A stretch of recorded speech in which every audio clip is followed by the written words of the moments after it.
Hello viewers, welcome back to my channel Roja's passion. ఈరోజు మనము cauliflower pickle నేర్చుకుందాము. దీనికోసం ముందుగా నేను ఫ్రెష్గా ఉన్న కాలీఫ్లవర్ని తీసుకున్నాను. ఇలా నేను చూపిస్తున్న విధంగా మీడియం సైజు ముక్కలుగా కట్ చేసి పెట్టుకోవాలి. ఈ ముక్కల్ని మెజర్ చేయడానికి ఒక గ్లాస్ బౌల్ అంటే తీసుకున్నాను. నేను 3 బౌల్స్ కాలీఫ్లవర్ పీసెస్ని తీసుకున్నాను. నెక్స్ట్ ఒక బౌల్లో వాటర్ వేసుకొని వేడి చేస్తున్నాను. దీనిలో కొద్దిగా పసుపు, 1 స్పూన్ సాల్ట్ వేసుకొని బాగా మరిగిన తర్వాత ముందుగా కట్ చేసి పెట్టుకున్న ఈ కాలీఫ్లవర్ పీసెస్ అన్నిటినీ కూడా ఈ వేడి నీటిలో వేసేసి ఒకసారి కలిపేయాలి. ఇలా చేయడం వల్ల కాలీఫ్లవర్లో పురుగులు ఏమైనా ఉంటే బయటికి వచ్చేస్తాయి. ఎక్కువసేపు వేడి నీటిలో ఉంచకూడదు. 1 మినిట్ వరకు ఉంచితే సరిపోతుంది. అంతకన్నా ఎక్కువసేపు ఉంచినట్లయితే కాలీఫ్లవర్ ముక్కలన్నీ కూడా ఉడికిపోతాయి. ఇది నిల్వ పచ్చడి కాబట్టి ఎక్కువ ఉడకకూడదు కాలీఫ్లవరు.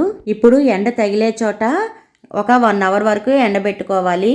నెక్స్ట్ నేను 1 స్పూన్ మెంతులు తీసుకొని ఫ్రై చేస్తున్నాను. ఇది లైట్ గోల్డెన్ కలర్ వచ్చే వరకు ఫ్రై చేసి తీసి పక్కన పెట్టుకొని పొడి చేసేసుకోవాలి. చల్లారిన తర్వాత మనం ఏ బౌల్తో అయితే కాలీఫ్లవర్ పీసెస్ని మనము మెజర్ చేసామో అదే బౌల్తోని మిగతా ఇంగ్రీడియంట్స్ కూడా మనం మెజర్ చేయాల్సి ఉంటుంది. నెక్స్ట్ ఒక చిన్న కళాయిని తీసుకొని నేను ముందుగా పెద్ద నిమ్మకాయ సైజ్ అంతా చింతపండును వేడి నీటిలో నానబెట్టుకున్నాను. అది చిక్కగా గుజ్జులా తీసుకొని ఉడకపెట్టుకోవాలి.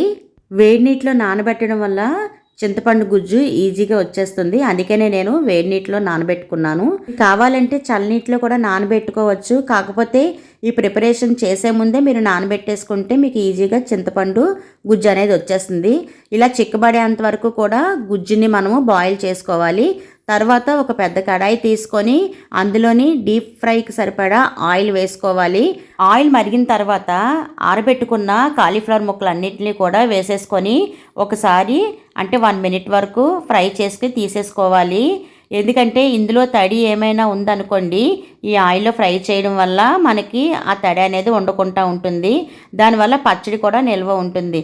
ఏ పచ్చడి అయినా సరే మనకి తడి అనేది ఉన్నది అంటే పచ్చడి త్వరగా పాడైపోతుంది అన్నమాట. అందుకనే నేను ఒకసారి ఫ్రై చేసేసుకున్నాను.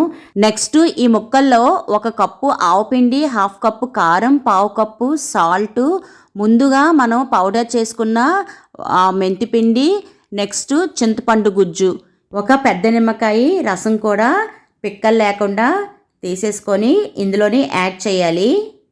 నెక్స్ట్ కాలీఫ్లవర్ ముక్కల్ని డీప్ ఫ్రై చేసిన ఆయిల్ ఉంది కదా, ఆ ఆయిల్లోనే ఒక 10 నుంచి 12 వెల్లుల్లిపాయల్ని పొట్టి తీసేసి అవి ఆయిల్లో యాడ్ చేసి కొద్దిగా మినపప్పు, కరివేపాకు, ఎండుమిరపకాయల్ని వేసి మనం పోపు పెట్టుకోవాలి.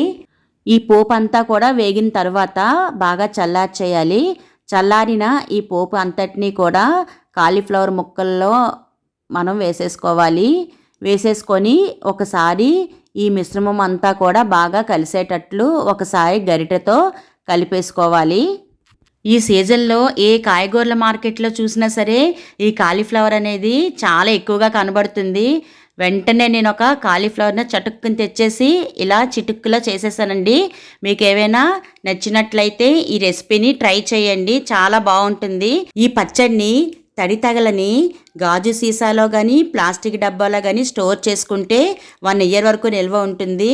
Please subscribe my channel. This is Roja signing off. Bye.